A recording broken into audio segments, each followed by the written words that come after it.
Pour cette deuxième analyse, j'ai choisi un preset très différent et très intéressant à bien des égards, que nous allons aller chercher tout de suite. Donc toujours dans la banque Massive Factory, on va aller chercher le son qui s'appelle Mino, M-I-N-O. Il se situe ici, on double-clique. Voilà, de la même manière, les 8 commandes macro ont été affectées, elles ont été nommées, donc pour le musicien qui récupère le patch, c'est assez confortable, parce qu'il sait directement que les 8 boutons assignés vont atterrir, vont contrôler tel ou tel paramètre. Rendons-nous dans la partie synthé, et écoutons le son.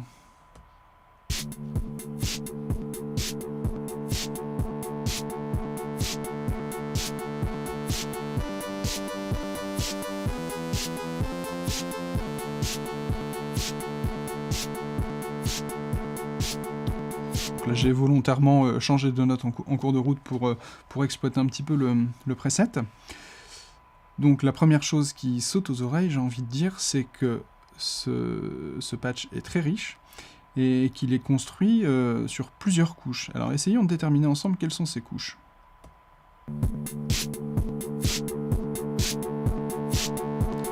Déjà, on entend une section rythmique dans laquelle il y a une grosse caisse, hein, celle qui joue sur tous les temps.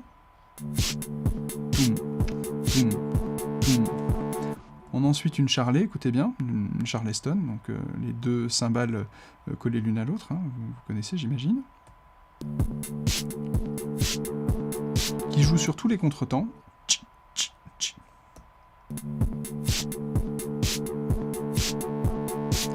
Et on a enfin une pseudo caisse claire qui joue sur l'afterbeat, hein, comme on dit en jazz, hein, sur 2 et 4.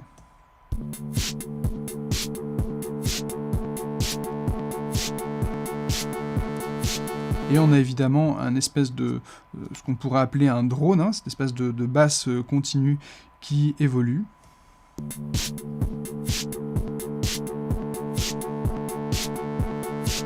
Et déjà, à ce stade, on peut dire qu'il y a une évolution à l'intérieur de ce drone au niveau spectral. Alors, on va faire le même principe que dans le tuto précédent. On va déjà s'interroger sur qu'est-ce qui est activé, qu'est-ce qui n'est pas activé. Alors, oscillateur 1, oscillateur 2, oscillateur 3, oscillateur de modulation, le noise, le feedback, l'insert 1, le filtre 1, le filtre 2 aussi est activé cette fois, FX1, FX2. Voilà, donc il y a du monde, hein, donc on va prendre les choses dans l'ordre. Je vais laisser activer uniquement l'oscillateur 1. Et on va écouter ce qu'il nous réserve.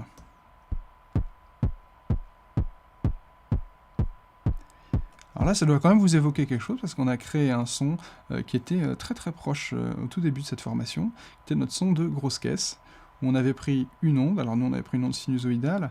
Là, ils ont choisi une onde qui s'appelle classique. Mais elle est accordée très grave, et regardez, on a une enveloppe de hauteur qui est très importante. On a une chute de 55 demi-tons, donc c'est encore plus que nos 4 octaves de tout à l'heure. Et donc c'est pas exactement une enveloppe, puisque c'est encore le module perf qu'on a, donc performer, qu'on a découvert dans le tuto précédent. Et on voit qu'en fait, ce performer, eh ben, il reproduit des enveloppes à intervalles réguliers. C'est comme si on avait mis une enveloppe en boucle finalement.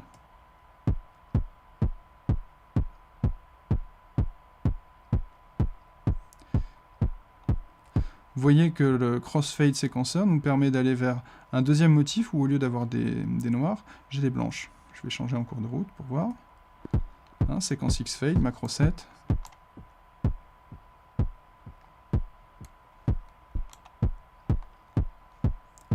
Voilà, donc pour l'oscillateur 1, on a fait à peu près le tour de ce qu'il y avait à voir. Non, pas tout à fait. Il reste ici l'amplitude, donc qui est contrôlée par... Ah oui, voilà, c'est ça. En fait, notre performer contrôle à la fois l'enveloppe de hauteur et l'enveloppe d'amplitude. Et cette enveloppe d'amplitude, elle est également contrôlée en sidechain par le 8. Là, vous voyez que ça devient compliqué. On a un... Ah non, excusez-moi, je vous dis une bêtise. Autant pour moi, ce n'est pas... je suis un peu daltonien. C'est pas le performer 8 qui est utilisée, mais au contraire, c'est la macro-commande break.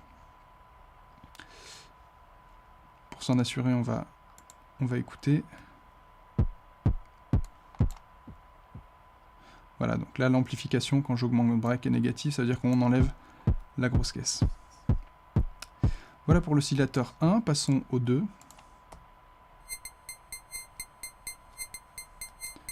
Alors là, le son est un petit peu différent de ce qu'on avait tout à l'heure, sans doute parce que j'ai désactivé le Modulation OSC. Et oui, ça fait une sacrée différence, puisque ici, la phase est changée avec l'oscillateur de modulation, et donc le timbre se rapproche beaucoup plus d'une Charleston quand l'oscillateur de modulation est allumé que quand il est éteint.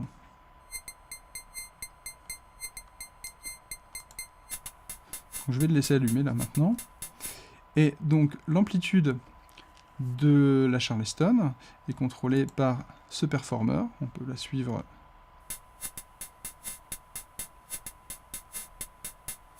C'est assez intéressant, ça mime un peu des ouvertures de charlet aussi.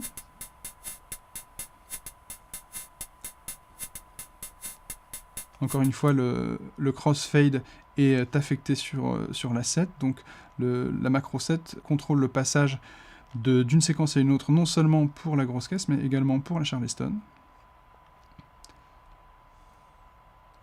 On voit que l'amplitude de la modulation apportée par le performer est appliquée à la macro 2, hi-hat, ce qui veut dire que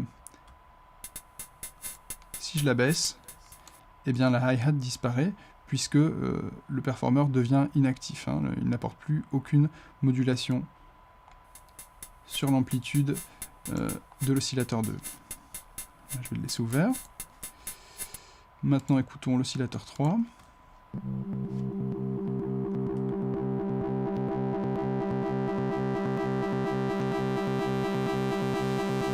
Donc là, c'est notre fameux drone, donc, qui est contrôlé au niveau de la wavetable position par le performer 8, lui-même fonction en sidechain de la macro 1.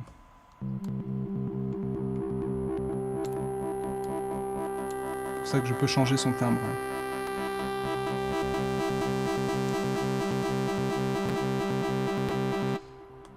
Alors il y a une très légère modification de l'amplification.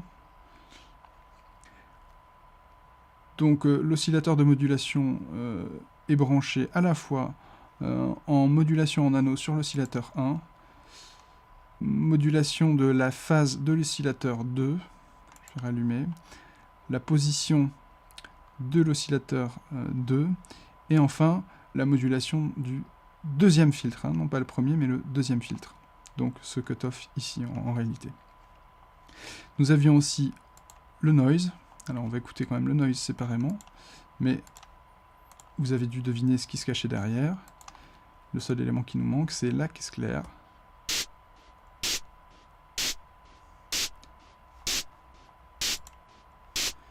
Et voilà, on voit bien que c'est contrôlé par le performer 7. Là c'est très clair ici.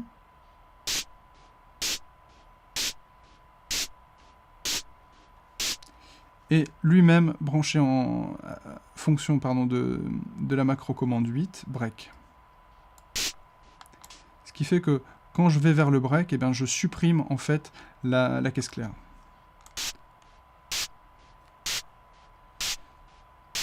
Alors, réécoutons tous ces éléments en même temps.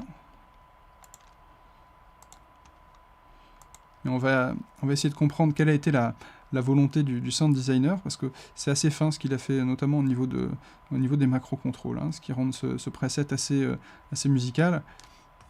Je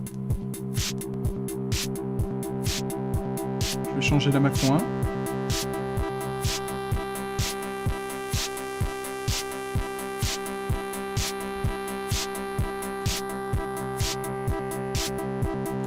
Je change la macro 2. Donc la hi-hat Charleston a disparu. Le damping. Alors, là, ce quelque chose qu'on n'a pas vu encore. Où est branché le 3? Il est branché ici, sur ce petit mixeur qui en fait définit quelle est la quantité de signal qui vient du filtre 1 et par rapport à la quantité de signal qui vient du filtre 2. Donc là on voit qu'on peut plus ou moins se rapprocher du mix 1 pour totalement exclure le mix 2, donc la sortie du filtre 2. Je vous refais écouter à nouveau.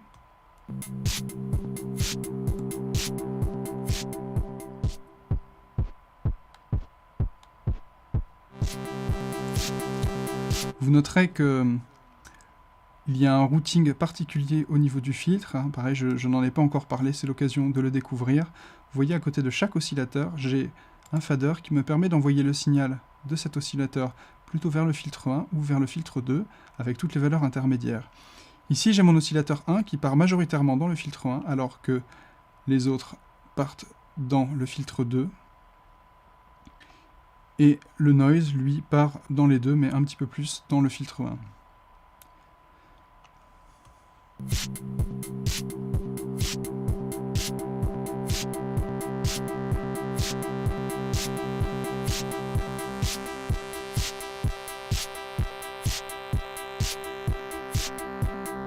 Le high pass ici, hein, la macro contrôle le filtre 2, le cutoff du filtre 2, ce qui fait que j'exclus les graves du son.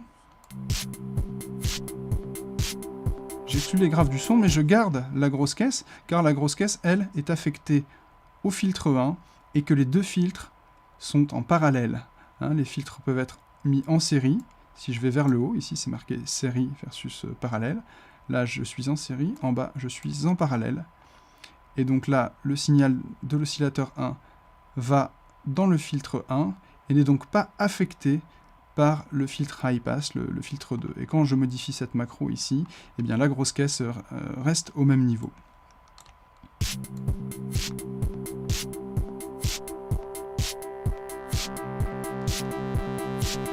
Donc le paramètre stéréo ici de la macro est branché sur le delay, ce qui permet d'accentuer la largeur stéréo. On a un delay de longueur différente à gauche et à droite.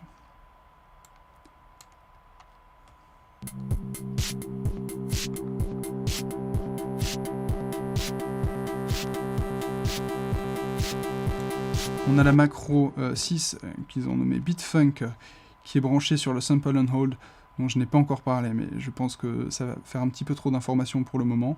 Reportez-vous au manuel de Massive si vous voulez en savoir plus.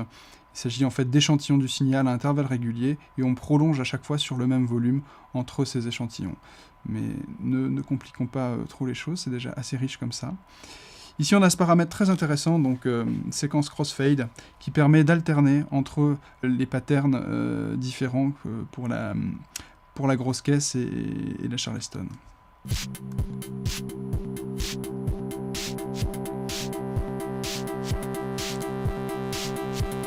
Là, vous entendez bien que la grosse caisse et la Charleston ont un motif différent, je reviens.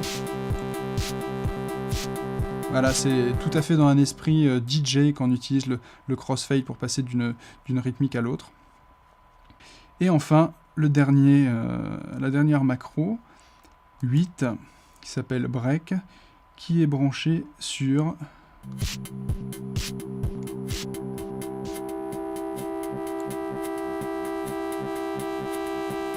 plusieurs paramètres en même temps, et notamment le noise, ça veut dire qu'il va nous enlever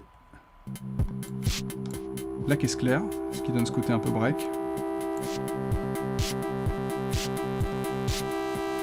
Et également la grosse caisse qui disparaît.